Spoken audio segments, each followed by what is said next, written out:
মূলত আমরা দুইটা কনসার্ন থেকে মাননীয় স্বরাষ্ট্র উপদেষ্টার সাথে আজকের এই মতবিনিময়ে আমরা এসেছিলাম।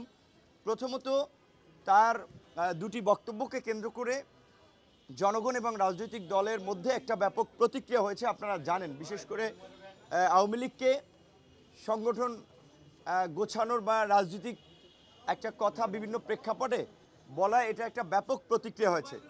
তো কাজে আমরা যেহেতু ছাত্র জনতার গণ অভ্যুত্থানের পর আমরা যেহেতু মনে করছি যে আওয়ামী লীগের এটা ঠিক যে অতীত অনেক ভালো ইতিহাস আছে, বাট গত 15 বছরে তার যে ইতিহাস সেটা পৃথিবীর সবচেয়ে জঘন্যতম ইতিহাস এবং সর্বশেষ যে শাসক জনগণের উপরে গণহত্যা চালিয়ে বিদেশি আর্মি ইন্টারভেনশন করে ক্ষমতায় থাকতে চায় তার মতো দেশদ্রোহী প্রধানমন্ত্রী এবং সেই ফ্যাসিস্ট রাজনৈতিক দল বাংলাদেশে কোনোভাবেই রাজনীতি করতে পারে না।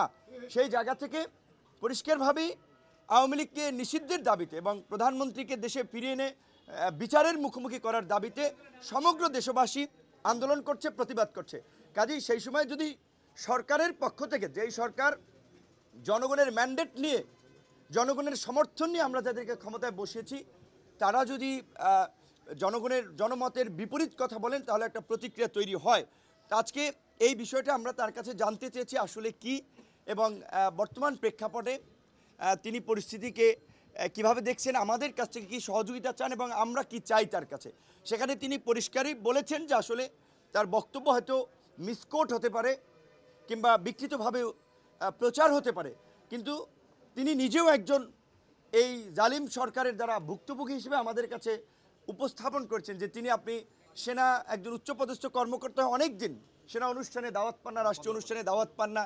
কাজেই তারা অবশ্যই এই যে গণহত্যা চালিয়েছে যে ঘাতকরা, তাদের বিচার চান এবং গণহত্যাকারীদের দৃষ্টান্তমূলক শাস্তির মাধ্যমে বাংলাদেশে যেন আর কেউ এই দুঃসাহস দেখাতে না পারে সেটি তারা নিশ্চিত করতে চান।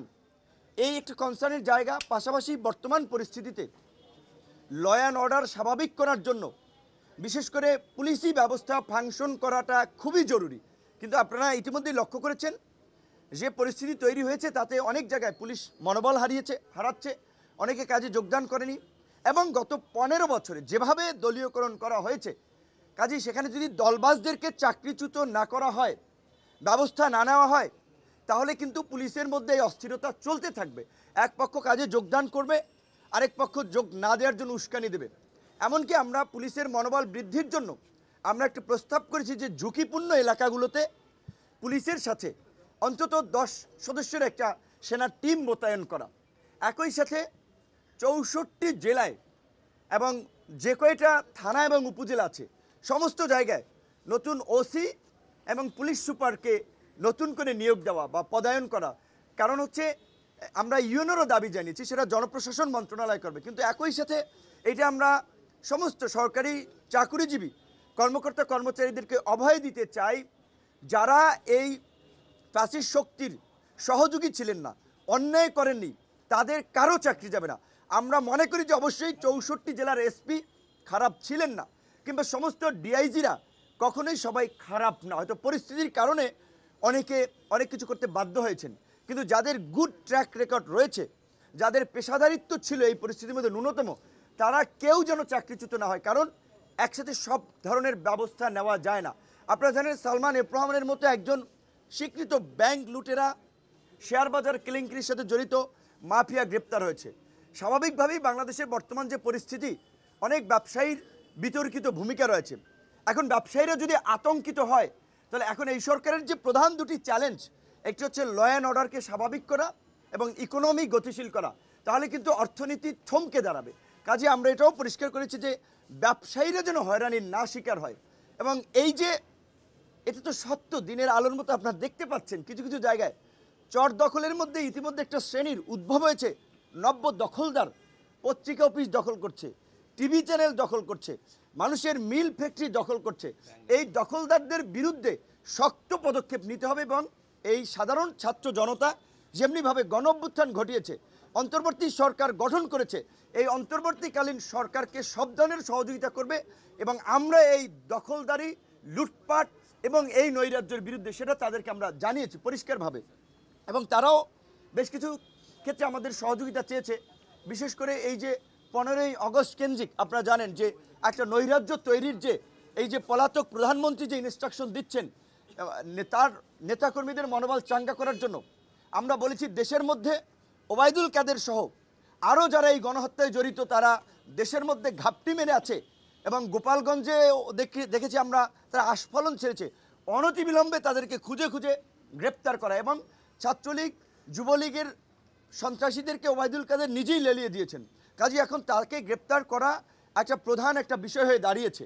তাকে গ্রেপ্তার করলে অনেক কিছু বের হয়ে আসবে। পাশাপাশি ছাত্রলীগ যুবলীগ যেহেতু এই আন্দোলনে ভায়োলেন্স করেছে, সরাসরি গুলি চালিয়েছে এবং ষষ্ঠ উপদেষ্টা মহোদয় নিজেই বলেছেন তিনি আপনার 7.6 mm গুলি তিনি বিডিআর সদস্যের এই আপনার সিনাতে দেখেছেন। তো কাজে এই যে চিহ্নিত অস্ত্রধারী সন্ত্রাসীদেরকে অনতিবিলম্বে গ্রেপ্তার করা, সকল ধরনের অবৈধ এবং বৈধ অস্ত্র জমা নেওয়া এবং এই সন্ত্রাসী কর্মকাণ্ডের জন্য রাজনৈতিক দলকে নিষিদ্ধ, সেটা নির্বাহী আদেশ কিংবা আপনার নির্বাচন কমিশন অনেক নিয়ম নীতির মধ্যে দিয়ে হবে, কিন্তু ছাত্রলীগ যুবলীগকে সন্ত্রাসী সংগঠন হিসেবে চিহ্নিত করে স্বরাষ্ট্র মন্ত্রণালয়ে প্রজ্ঞাপন দিতে পারে, আমরা তার কাছে সেটি দাবি জানিয়েছি। পাশাপাশি তিনি আমাদের কাছে দেশবাসীর প্রতি আহ্বান জানিয়েছেন আমাদের মাধ্যমে ল অ্যান্ড অর্ডারকে স্বাভাবিক করতে পুলিশ প্রশাসনকে সব ধরনের সহযোগিতা করতে। কোথাও যদি কোনো চিহ্নিত সন্ত্রাসী নৈরাজ্যকারী কোনো অবস্থান করে থাকে আমাদেরকে তথ্য দেবেন। তার ব্যক্তিগত নাম্বার, তার কর্মকর্তাদের নাম্বার আমাদেরকে দিয়ে দিয়েছে, তারা পরিষ্কারভাবেই বলে দিয়েছে আমরা তাদের তথ্য দেওয়া মাত্রই তাদের বিরুদ্ধে পদক্ষেপ নেওয়া হবে। সর্বশেষ যেই কথা, এই যে একটা সরকার গঠিত হয়েছে এখনও আমাদের অনেক ঝুঁকি রয়েছে, আশঙ্কা রয়েছে। কাজে আগামীকালকে থেকে ইতিমধ্যে বিভিন্ন রাজনৈতিক দল, ছাত্র জনতা সবাই আওয়ামী লীগকে নিষিদ্ধ করা সহ বিভিন্ন দাবিতে রাজপথে নামছেন। আন্দোলনকারী দলকে যারা বিপ্লবী ছিলেন, বিপ্লবীদের দ্বারা কোথাও যেন কোনো বিন্দুমাত্র শৃঙ্খলার ঘাটতি না হয়, কোনো কেউ ভায়োলেন্স তৈরি করতে চাইলে যথাসময়ে পুলিশ এবং সেনাবাহিনীর সহযোগিতা নিয়ে তাদেরকে যেন আটক করার ক্ষেত্রে সবাই সহযোগিতা করে, তারা সেটি আহ্বান জানিয়েছেন। কারণ আমরা স্বাধীনতা অর্জন করেছি, এখন শান্তিপূর্ণভাবে দেশকে শান্তির পথে পরিচালিত করা আমাদের দায়িত্ব, সরকারের দায়িত্ব। এই সরকারের রাষ্ট্র পরিচালনায় অনেকের অভিজ্ঞতা নাই, কাজে আমরা যদি সহযোগিতা না করি সেই সহযোগিতা ছাড়া তারা কিন্তু সাকসেস হবে না। তাই সাংবাদিক, বিশেষ করে গণমাধ্যমকে প্রকৃত অর্থেই ফোর্থ স্টেট হিসেবে রোল প্লে করার আমি মনে করি সময় এসেছে। আপনাদের অবাধ স্বাধীনতা রয়েছে, কোথাও কোনো বিশৃঙ্খলা নৈরাজ্য দেখা মাত্র আপনারা গণমাধ্যমে তুলে আনেন এবং আপনারাও আপনাদের জায়গা থেকে সরকারের কাছেও আপনারাও এই বিষয়গুলো নিয়ে কথা বলেন। আমরা নাগরিক সমাজ, রাজনৈতিক দলের পক্ষ থেকে আমাদের অবস্থানগুলো জানাচ্ছি, আমরা সব ধরনের সহযোগিতা করব। সবাইকে শান্তিপূর্ণভাবে কর্মসূচি পালনের আহ্বান জানিয়ে আওয়ামী লীগের প্রতি, ছাত্রলীগ যুবলীগের প্রতি যারা দেশে আছেন তাদের প্রতি একটা আহ্বান রাখতে চাই যে আমরা আপনাদেরকে গত 4-5 বছর ধরে বলছিলাম যে শেখ হাসিনা পালিয়ে যাবে, ওবায়দুল কাদের, সালমান, এফ রহমানরা হয়তো আফগানিস্তানের মতো প্লেনের চাকা ধরে পালাতে পারবে, আপনাদেরকে এই দেশে থাকতে হবে। কাজেই আপনারা এমন কিছু করেন না ক্ষমতার পট পরিবর্তন হলে জনরোষে আপনাদের অবস্থা খারাপ হয়। তো আপনারা কথা শোনেন নাই, আপনারা এমন কর্মকাণ্ড করেছেন, এখন জনগণ আপনাদেরকে পাইলে কি করবে আল্লাহ মাহবুদ জানে। তো সেই জায়গা থেকে আপনারা এইটুকু বলবো, আপনাদের প্রধান নেত্রী পালিয়ে গিয়েছেন, আপনাদের কারো কথা ভাবেন নাই। প্রধান সেই নেত্রীর ছেলে তিনি বলেছেন যে তিনি কোনো পার্টির কথা, দলের কথা ভাবছেন না, তিনি তার মা, তার পরিবারের কথা ভাবছেন। কাজেই আপনারা যদি কারো উস্কানিতে রাস্তায় নেমে কোনো ধরনের নৈরাজ্য এবং বিশৃঙ্খলা করেন, শেখ হাসিনা তো পালাতে পারছে, আপনারা কিন্তু পালাতে পারবেন না। একদিকে আইন শৃঙ্খলা বাহিনী, একদিকে সেনাবাহিনী, একদিকে আমরা জনগণ, বিপ্লবী ছাত্র জনতা। কাজেই কোনো ধরনের নৈরাজ্য করার দুঃসাহস আপনারা দেখাবেন না। আমরা চাই যারা আছেন ক্ষমা চেয়ে আপনারা ভালো হয়ে যান, শান্তিপূর্ণভাবে দেশে থাকেন। কোনো ধরনের বিশৃঙ্খলা করা থাকলে বিপ্লবী ছাত্র জনতা এবং সরকার মিলে আপনাদের বিরুদ্ধে ব্যবস্থা নেবে, আপনাদেরকে হুঁশিয়ার এবং সাবধান করে দিতে চাই। শেখ মুজিবুর রহমান সাহেব একজন জাতীয় নেতা ছিলেন, কাজেই তার প্রতি শ্রদ্ধা নিবেদন কিংবা তার প্রতি কারো ভালোবাসা থাকতে পারে। এখন দেশের যে পরিস্থিতি, এই পরিস্থিতিতে যদি আপনারা এই ধানমন্ডিতে শোডাউন দেওয়ার প্রস্তুতি নেন, গোপালগঞ্জে আস্ফালন দেখানোর চেষ্টা করেন, তাতে এইদিকের যে ক্ষুব্ধ ছাত্র জনতা, আপনারা কিন্তু স্বাভাবিকভাবেই রাস্তার যে পরিস্থিতি আপনারা দেখেছেন, প্রাণ নিয়ে কিন্তু ঘুরে ফিরতে পারবেন না। কাজেই দয়া করে আপনাদেরকে অনুরোধ করব, এই নৈরাজ্য তৈরি করার বিন্দুমাত্র দুঃসাহস দেখাবেন না। সবাই ভালো থাকবেন। আসসালামু আলাইকুম। ধন্যবাদ আপনাদের সকলকে। আজকে আমরা অন্তর্বর্তীকালীন সরকারের মাননীয় স্বরাষ্ট্র উপদেষ্টার সাথে প্রায় 1.5 ঘন্টা আমরা বৈঠক করেছি। আমাদের সাথে এই বৈঠকে ছিলেন গণ অধিকার পরিষদের সংগ্রামী সভাপতি নুরুল হক নূর সহ গণ অধিকার পরিষদের 10 সদস্যের একটি প্রতিনিধি দল। আমরা প্রায় 1.5 ঘন্টা রাষ্ট্রের বিভিন্ন ইস্যুতে আমরা কথা বলেছি এবং বর্তমানে যে আইন শৃঙ্খলা পরিস্থিতি, এই পরিস্থিতি কিভাবে উন্নয়ন করা যায় সেই লক্ষ্যে আমরা আমাদের দলের পক্ষ থেকে প্রস্তাবনা দিয়েছি। আমাদের প্রথম প্রস্তাবনা ছিল ছাত্র জনতার শান্তিপূর্ণ আন্দোলনে হামলা ও গুলি চালিয়ে হত্যাকারীদের চিহ্নিত করে দ্রুত সময়ের মধ্যে গ্রেপ্তার এবং আওয়ামী লীগ, ছাত্রলীগ, যুবলীগকে সন্ত্রাসী সংগঠন হিসেবে নিষিদ্ধ করতে হবে এবং তাদের যে কোনো ধরনের সাংগঠনিক কার্যক্রম আইন শৃঙ্খলা রক্ষাকারী বাহিনীর মাধ্যমে বন্ধ করতে হবে। আমরা আরও জানিয়েছি সকল জেলায় নতুন পুলিশ সুপার নিয়োগ দিতে হবে এবং উপজেলা এবং থানা পর্যায়ে নতুন ওসি নিয়োগ দিতে হবে। স্বরাষ্ট্র সচিব জাহাঙ্গীর আলমের আমরা পদত্যাগ দাবি করেছি। একই সাথে বিভাগীয় ডিআইজি সহ দলবাজ কর্মকর্তাদেরকে চাকরিচ্যুত করে দুর্নীতি ও দুর্বৃত্তায়নের সাথে যারা জড়িত তাদেরকে দ্রুত সময়ের মধ্যে আইনের আওতায় আনতে হবে। চলমান পরিস্থিতিতে পুলিশের মনোবল বৃদ্ধি ও নির্বিঘ্নে এবং নিরাপত্তার সাথে তারা যাতে কাজ করতে পারে, এজন্য প্রতিটি থানায় 10 জন করে সেনা সদস্য সেখানে নিরাপত্তার কাজে নিয়োগ দেওয়ার জন্য আমরা স্বরাষ্ট্র উপদেষ্টাকে জানিয়েছি। পাসপোর্ট সহ ইমিগ্রেশন, সেখানে যে ধরনের হয়রানি এবং ঘুষ দুর্নীতি, আমরা বলেছি যে এই 2টা অফিস স্বরাষ্ট্র উপদেষ্টার পক্ষ থেকে যেন অনতিবিলম্বে ভিজিট করা হয় এবং এই 2টা স্থানে যাতে কোনোভাবেই ঘুষ দুর্নীতি না চলে সে বিষয়ে যথাযথ পদক্ষেপ নেওয়ার জন্য আমরা আহ্বান জানিয়েছি। পুলিশের কোনো সদস্যের বিরুদ্ধে ঘুষ দুর্নীতি এবং যে কোনো ধরনের অভিযোগ আসলে 1 মাসের মধ্যে তদন্ত সাপেক্ষে ব্যবস্থা গ্রহণ করতে হবে, আমরা এই দাবি জানিয়েছি। এবং একই সাথে আপনারা জানেন যে এই আওয়ামী ফ্যাসিবাদের আমলে ছাত্রলীগ, যুবলীগ, আওয়ামী লীগ তারা বিভিন্নভাবে তারা বৈধ অস্ত্র নিয়েছে। আমরা বলেছি ছাত্রলীগ, যুবলীগ এবং আওয়ামী সন্ত্রাসীদেরকে যে সকল অস্ত্র তাদেরকে লাইসেন্স দেওয়া হয়েছে সেই লাইসেন্স বাতিল করতে হবে এবং অস্ত্র জমা নিতে হবে। এবং সাম্প্রতিককালে থানাগুলো থেকে যে অস্ত্র লুটের ঘটনা ঘটেছে, আমরা বলেছি অবৈধ অস্ত্র আগামী 24 ঘন্টার মধ্যে সকল অস্ত্র উদ্ধার করতে হবে।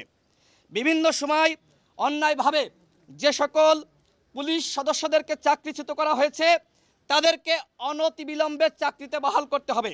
এবং আমরা দেখতে পাচ্ছি যে অনেক পুলিশ সদস্য যারা চাকরিতে ফিরছে না, যে কারণে প্রয়োজন অনুযায়ী আমরা নতুন সদস্য নিয়োগ দেওয়ার জন্য আহ্বান জানিয়েছি। আপনারা সকলে জানেন র্যাব আইন শৃঙ্খলা রক্ষাকারী বাহিনী যাদের বিরুদ্ধে মার্কিন নিষেধাজ্ঞা, আমরা বলেছি যে র্যাবের নাম পরিবর্তন করতে হবে এবং স্বরাষ্ট্র উপদেষ্টা আমাদেরকে বলেছেন এই কাজ চলমান রয়েছে, অনতিবিলম্বে র্যাবের নাম পরিবর্তন করা হবে। আমরা দাবি জানিয়েছি আইন শৃঙ্খলা রক্ষাকারী বাহিনী পুলিশ থেকে শুরু করে যারা রয়েছে র্যাব, তাদেরকে বডি ক্যামেরা তাদের শরীরে ফিট করতে হবে। এ বিষয়ে আমাদেরকে আশ্বস্ত করা হয়েছে যে পুলিশের গায়ে এবং র্যাবের গায়ে বডি ক্যামেরা ফিট করা হবে। এছাড়া আপনারা জানেন যে সাবেক আইজিপি শহীদুল হক, তার যে দুর্নীতি আমরা তথ্য পেয়েছি, তার বাসায় অর্থ সহ বিভিন্ন আমরা শুনতে পাচ্ছি অভিযোগ রয়েছে, তার বাসায় সহ যারা পুলিশের ঊর্ধ্বতন কর্মকর্তা যারা বিভিন্ন সময় এই আওয়ামী সরকারকে বিভিন্নভাবে সহযোগিতা করেছে, আমরা বলেছি তাদেরকে তদন্ত করার জন্য এবং তারা যে দুর্নীতির সাথে জড়িত ছিল সেই বিষয়গুলো খতিয়ে দেখানোর জন্য। এবং একই সাথে আমরা 18 সালে, 14 সালে, 24 সালে যে সকল কর্মকর্তাগণ যারা এই সরকারকে ক্ষমতায় আনার ক্ষেত্রে তারা সহযোগিতা করেছে, আমরা বলেছি যে তাদেরকে অনতিবিলম্বে চাকরিচ্যুত করে তাদের বিরুদ্ধে ব্যবস্থা গ্রহণ করতে হবে। জনগণের পক্ষ থেকে এবং বিভিন্ন রাজনৈতিক দলগুলোর পক্ষ থেকে বিভিন্ন সময় দাবি উত্থাপন করা হয়েছিল, বিশেষ করে মেট্রোপলিটন যে থানাগুলো রয়েছে এই থানাগুলোতে ওসি হিসেবে যারা এই থানাগুলোতে ওসি হিসেবে পুলিশের এসপি হিসেবে যারা দায়িত্ব পেয়ে থাকে তাদেরকে দেওয়া যায় কিনা সেই বিষয়ে আমরা বলেছি যে আপনারা এই বিষয়ে আলাপ আলোচনা করেন। তারা আমাদেরকে বলেছে তারা আলাপ আলোচনা করবে। আমরা একই সাথে গত 15 বছরে যে ধরনের মামলা দেওয়া হয়েছে রাজনৈতিক মামলা, এবং 18 সালে আমরা যারা কোটা সংস্কার আন্দোলন করেছিলাম ওই সময় আমাদের নামে মামলা দেওয়া হয়েছিল, যে মামলায় এখনো পর্যন্ত আমাদেরকে হাজিরা দিতে হচ্ছে। আমরা বলেছি যে 18 সালের কোটা সংস্কার আন্দোলন, 24 সালের কোটা সংস্কার আন্দোলন এবং এই আওয়ামী লীগের আমলে যে সমস্ত রাজনৈতিক মামলা হয়েছে এই মামলাগুলো প্রত্যাহার করতে হবে। মাননীয় স্বরাষ্ট্র উপদেষ্টা আমাদেরকে আশ্বস্ত করেছে আমরা যে দাবিগুলো জানিয়েছি তার প্রত্যেকটা দাবি তিনি পূরণ করবেন। আমরা এ কারণে গণ অধিকার পরিষদের পক্ষ থেকে মাননীয় স্বরাষ্ট্র উপদেষ্টা সহ যারা এই মুহূর্তে সরকারের দায়িত্ব পালন করছে আমরা তাদেরকে আশ্বস্ত করেছি যে আমরা গণ অধিকার পরিষদ আপনাদের পাশে রয়েছি। তারা আমাদেরকে সহযোগিতা চেয়েছেন। আমরা বলেছি যে কোনো প্রয়োজনে দেশের আইন শৃঙ্খলা পরিস্থিতি রক্ষা করার জন্য তারা আমাদেরকে আহ্বান জানালে আমরা তাদের আহ্বানে সাড়া দিব।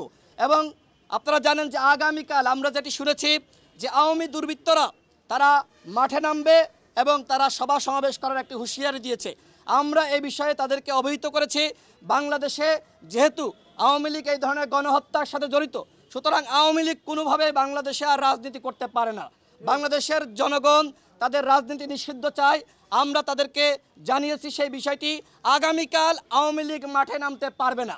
এ কারণে বাংলাদেশের জনগণকে যারা এই বিপ্লবে অংশগ্রহণ করেছিল ছাত্র জনতা, আমরা গণ অধিকার পরিষদের পক্ষ থেকে বলতে চাই আগামীকাল এবং 21 আগস্ট পর্যন্ত লাগাতার আমাদেরকে রাজপথে থাকতে হবে।